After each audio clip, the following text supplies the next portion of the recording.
Selamat datang di Jalan-Jalan Malam.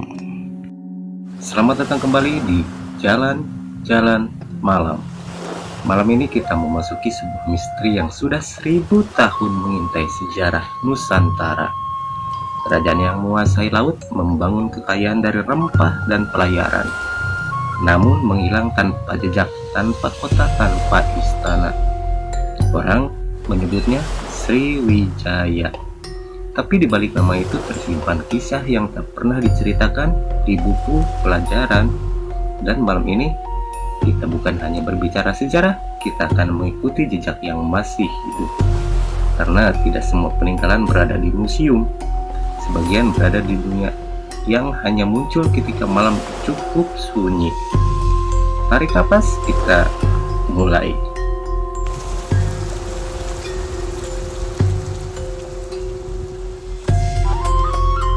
Bayangkan Anda berdiri di pinggir sungai Musi, lampu dermaga berkelip, air bergelombang pelan, dan di tengah kegelapan air itulah sejarah besar pernah berdenyut. Ada legenda yang mengatakan, jika kau ingin tahu apakah Sriwijaya masih hidup, tunggu sampai sungai bicara. Tapi sungai tidak bicara pada semua orang.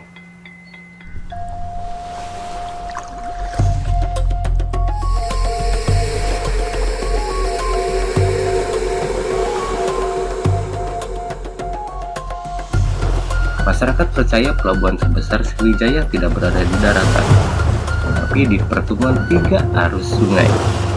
Pelut Malam pernah bercerita ketika jam menunjukkan 02.13, bau kayu, garam, dan damar memenuhi udara, lalu suara ratusan dayung terdengar dari tengah air.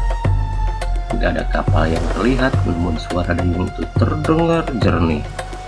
Dan siapapun yang mencoba memanggil akan bermimpi laut selama 3 malam berturut-turut.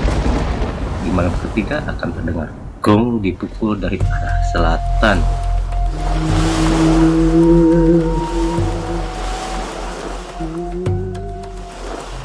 Di sekitar rawa Karanganyar, keluarga sering mendengar langkah berat di atas papan dermaga rusak. Bukan manusia, tapi seperti prajurit yang memakai baju perang kulit dan perunggu. Banyak saksi melihat sosok itu berjalan lurus ke arah air dan hilang begitu saja tanpa menimbulkan percikan. Yang membuat saksi trauma bukan tubuhnya, melainkan topeng emas tanpa lubang mata. Menurut cerita, prajurit yang mati di medan laut Sriwijaya tidak dikubur di tanah. Mereka dipanggil kembali sebagai penjaga kerajaan yang belum padam.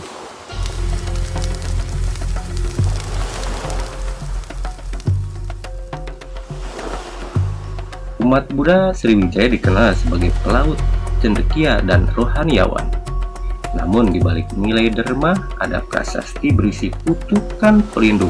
Tulisannya, barang siapa yang melanggar sumpah, laut akan menahannya dan bumi tidak menerimanya. Peneliti yang menyentuh prasasti tanpa ritual izin mengalami mimpi berulang. Dirinya berdiri di atas kapal di tengah badai, dikelilingi ratusan prajurit tanpa muka. Ketika ia mencoba berteriak, gelombang menutup mulutnya.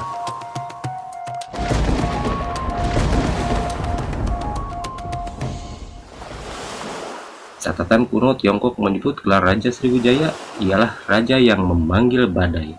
Apakah ini mitos atau kemampuan spiritual maritim? Pelaut masa kini di perairan Bangka Belitung sering melapor fenomena aneh. Laut tenang tiba-tiba membiru gelap. Angin berhenti, namun suara gong terdengar dari bawah kapal. Gelombang naik seakan kapal raja sedang melintas.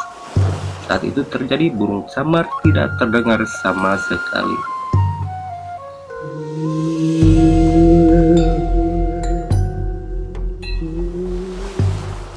Sriwijaya memiliki teknologi navigasi laut yang luar biasa.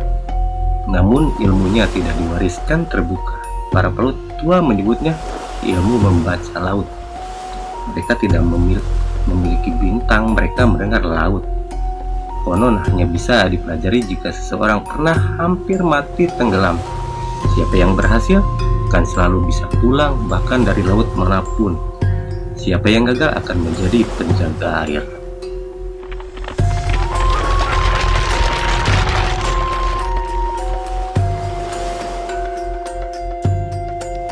Sejarah bingung.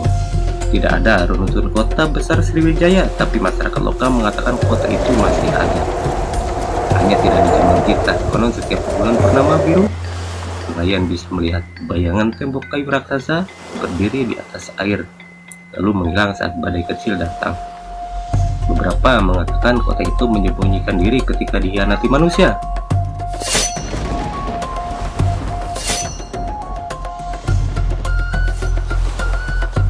Sriwijaya tidak runtuh oleh satu musuh. Ada cerita bahwa keruntuhannya terjadi bukan karena kekalahan, melainkan karena ritual pemanggil perlindungan terakhir. Bukan kalah, tapi menghilangkan diri dari dunia manusia. Ritual itu konon dipimpin oleh raja terakhir yang misterius yang tidak pernah ditemukan makamnya.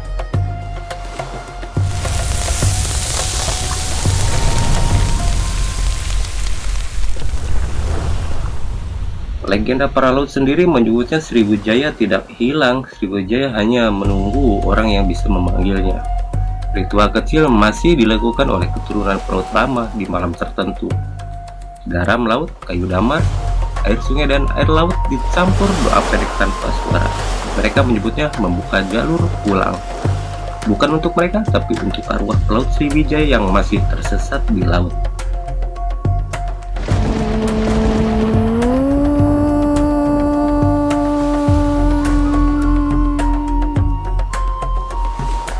Sriwijaya adalah pusat studi Buddhisme Mahayana. Namun ada beberapa biksu laut yang tidak tinggal di wihara, melainkan di kapal besar.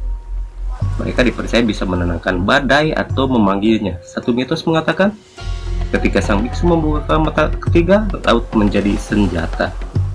Apakah ini metafora atau kemampuan energi laut? Tak ada yang pernah tahu.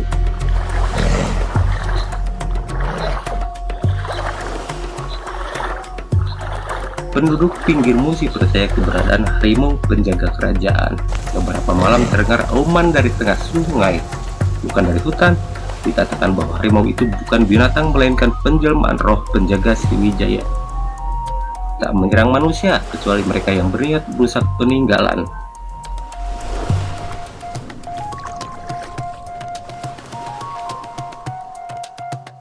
Laut tua menceritakan pasar aneh di tengah laut. Terlihat hanya beberapa detik, lentera kami penjual rempah, orang berbicara bahasa kuno Melayu, lalu hilang seketika. Laut tidak boleh memanggilnya, karena jika seseorang membeli sesuatu, ia tidak akan pernah kembali ke dunia ini.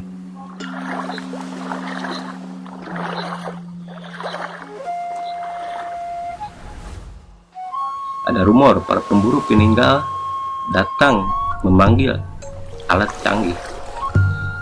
Namun banyak yang kembali tanpa suara, tanpa ingatan atau menghilang. Menurut cerita lokal, relik Sriwijaya tidak bisa diambil oleh orang yang tidak dipanggil laut.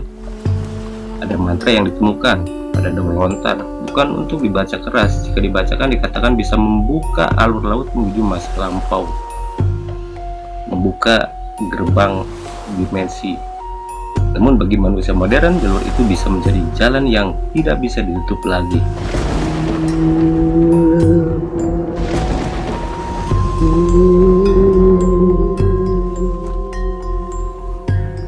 Beberapa pelaut pernah melihat kilatan pedang dan suara perang di atas air tanpa kapal, tanpa tentara. Mereka percaya itu adalah tema perang terakhir Sriwijaya yang berhenti ketika kerajaan memutuskan keluar dari dunia manusia. Legenda mengatakan Sriwijaya akan kembali ketika ada pelaut yang layak. Siapapun yang mampu, tidak takut laut gelap, tidak memanggil nama sendiri tengah badai, tidak pernah meninggalkan rekan di kapal.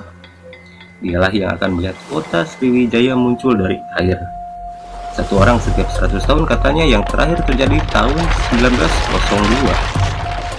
Waktu kita hampir habis. Sekarang dengarkan sungguh-sungguh angin, suara air, kadang ada bunyi gong jauh sekali. Jika malam ini ketika Anda tidur, Anda bermimpi berada di atas kapal besar, dikelilingi laut gelap dan mendengar teriakan komando dalam bahasa yang tidak Anda mengerti, jangan takut. Itu artinya satu hal, Sriwijaya belum padam. Sejarah tidak pernah hilang, sejarah hanya bersembunyi, dan malam ini sejarah menatap balik ke arahmu. Sampai jumpa di jalan-jalan malam berikutnya. Jaga langkahmu, karena tidak semua yang tenggelam ingin dilupakan. Salam jalan-jalan malam.